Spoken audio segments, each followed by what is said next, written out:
একটি আদেশ বাতিল করা হলো।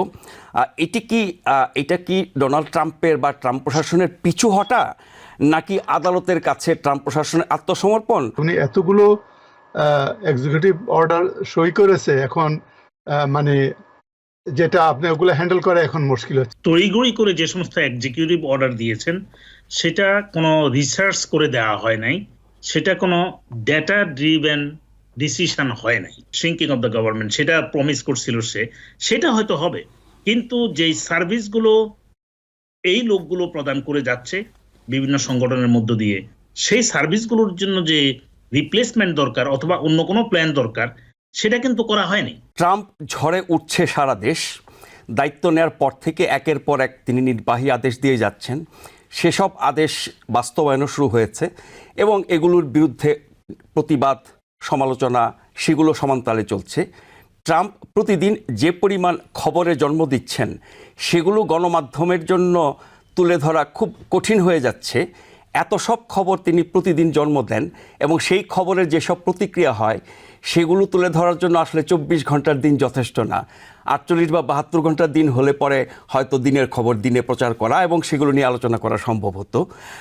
শপথ নেয়ার দিন থেকে একের পর এক নির্বাহী আদেশ দিয়ে যাচ্ছেন প্রেসিডেন্ট ডোনাল্ড ট্রাম্প। এ পর্যন্ত 100-র মতো নির্বাহী আদেশ তিনি দিয়েছেন। তার মধ্যে কতগুলো নিয়ে ব্যাপক প্রতিক্রিয়া হচ্ছে, বিরোধিতা হচ্ছে, আইনি ব্যবস্থা নেওয়া হচ্ছে, মামলা করা হচ্ছে। সবশেষ বুধবার ফেডারেল অনুদান এবং ঋণ সহায়তা স্থগিত রাখার প্রেসিডেন্ট ডোনাল্ড ট্রাম্পের যে আদেশ সেটি বাতিল করা হয়েছে। সারা দেশে ব্যাপক প্রতিক্রিয়া এবং আইনি পদক্ষেপের পর জারি করার দুদিনেরও কম সময়ের মধ্যে এটি বাতিল করা হলো। এর আগে ওয়াশিংটন ডিসির একটি ফেডারেল আদালত এই আদেশ স্থগিত রাখার নির্দেশ দেয়।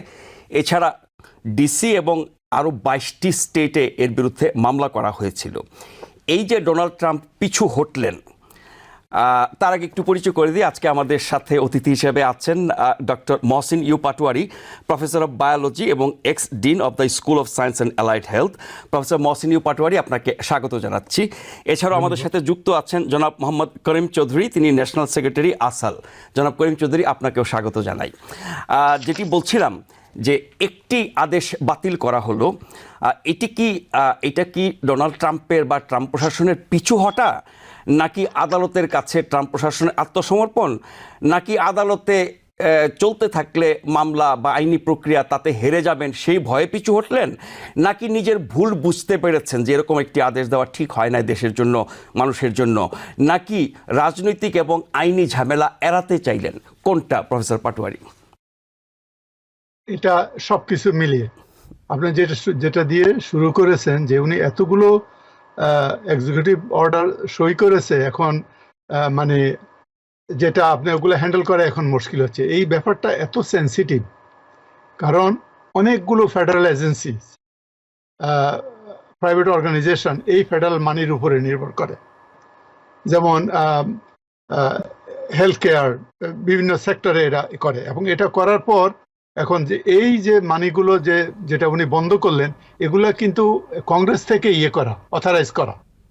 সুতরাং প্রশ্ন আসছে প্রথমেই, যেটা নিয়ে আপনার এই কেসগুলো হলো এবং এই ডিসির যেই জাজ যেটা বললেন টেম্পোরারি হোল্ড করলেন, ওনার কথা ওটাও ছিল যে এটা তো কংগ্রেসের একটা আইন করা অ্যালোকেটেড ফান্ড, ওটা হঠাৎ করে উনি বন্ধ করতে পারেন কিনা, এটার জন্য টেম্পোরারি একটা হোল্ড আদেশ দিছে।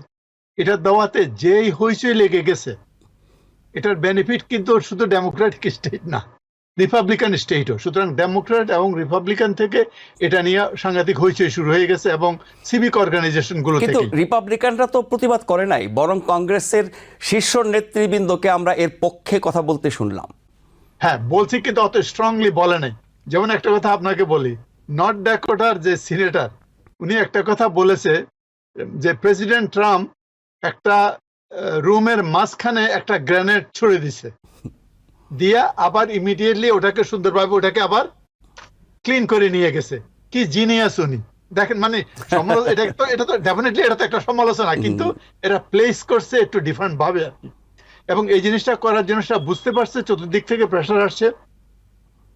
ডেমোক্রেটরা তো করেছে, চাক শুমাররা ডেমোক্রেটরা বলেছে এটা আনকনস্টিটিউশনাল, এটা ক্রুয়েল। এবং এটার ইম্প্যাক্টটা বুঝতে পেরে তাড়াতাড়ি ওনারা এটা টেম্পোরারি হল্ড করছে। ওনারা বলছে যে ফার্দার স্টাডির জন্য ক্লারিফিকেশন দিছে ওনার সেক্রেটারি যে ক্যারোলিন লেভিট, বলে আমরা টেম্পোরারি এটাকে হোল্ড করলাম। এটা একটা বিরাট একটা ধাক্কা উনি খেলেন আর কি।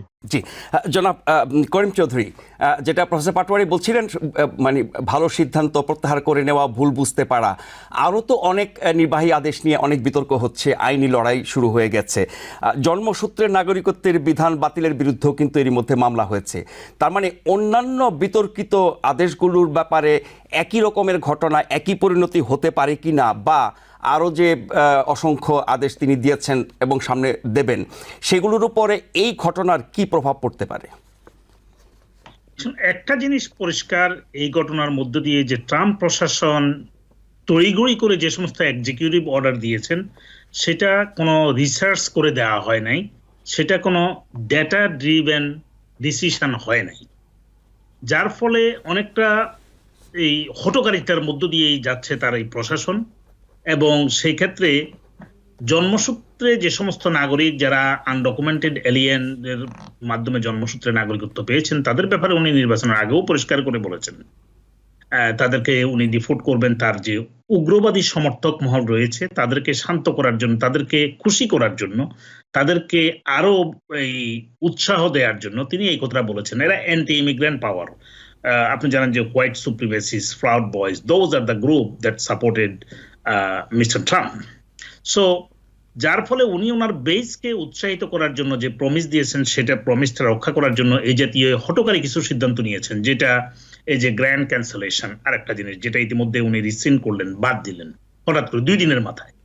এই জাতীয় যে হঠকারী সিদ্ধান্তগুলো আছে, নাগরিকত্বের বিষয় রয়েছে, আরো অনেকগুলো সিদ্ধান্ত হচ্ছে। দেখেন, ফেডারেল এমপ্লয়ীদেরকে বলা হলো যে তোমরা, হঠাৎ করে বললো যে তোমরা কালকে থেকে অফিসে আসবে না, paid leave all, without planning how the work will go on.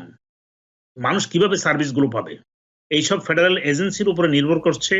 অনেক স্টেট, সিটি, কাউন্টির যে সুবিধা, যে সমস্ত বেনিফিট তারা পায়, যে সমস্ত কাজ তারা করে, যার ফলে সব ক্ষেত্রেই একটা গ্রিড লক হয়ে যাবে একটা বড় ধরনের। কিন্তু কোনো প্ল্যান নাই যে আমি এত লাখ লাখ লোককে যদি আমি এখন ফেডারেল এমপ্লয়মেন্ট যে পেরোল থেকে আমি সরাই দিলাম, হ্যাঁ আমি বিলিয়নস অফ ডলার পেরোল আমি বাঁচাবো, সরকারের যে আমি ছোট করার কথা বলছি, shrink of the government, shrinking of the government, সেটা প্রমিস করছিল সেটা হয়তো হবে।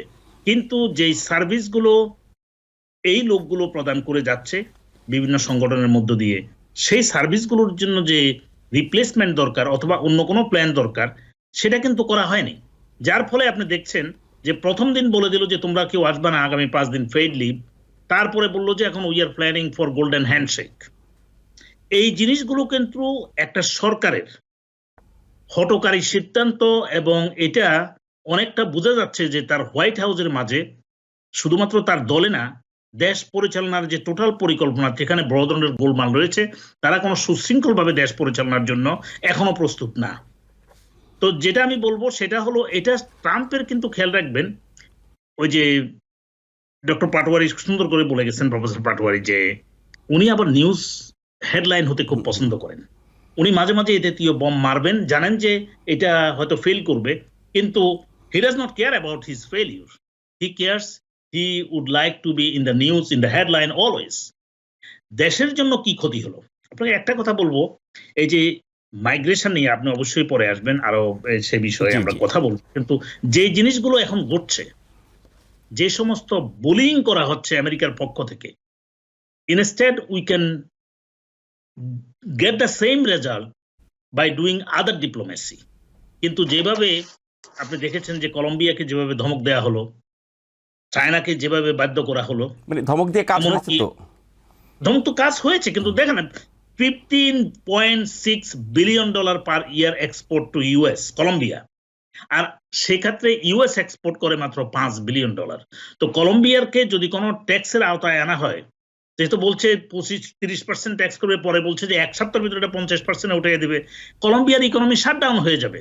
কলম্বিয়ায় আবার বড় ধরনের শুধুমাত্র বিশৃঙ্খলা না, সেই বিশৃঙ্খলা সেই ভয়ে তারা মেনে নিয়েছে, সেই ভয়ে, কারণ $15 বিলিয়ন একটা দেশের সর্বোচ্চ এক্সপোর্ট হয় আমেরিকাতে, সেই দেশটাকে বলা হলো তুমি যদি কোনো এই অ্যাকসেপ্ট না করো এই সমস্ত ইলিগাল মাইগ্রেন্টদেরকে বা ক্রিমিনালদেরকে তার ভাষায়, তাহলে তোমার উপরে আমি এই 50% ট্যারিফ দিব। 50% ট্যারিফ দিলে দেশটার সাথে সাথে অর্থনৈতিকভাবে এমন একটা পর্যায়ে যাবে সারা বিশ্ব সেটাকে কন্ট্রোল করতে পারবে না, এবং তার সেই কঠিন পরিণতি, ওই দেশের কঠিন যে বিশৃঙ্খলা সৃষ্টি হবে, এটা ঢেউ কিন্তু আমেরিকা এবং পার্শ্ববর্তী অন্যান্য দেশে আসবে।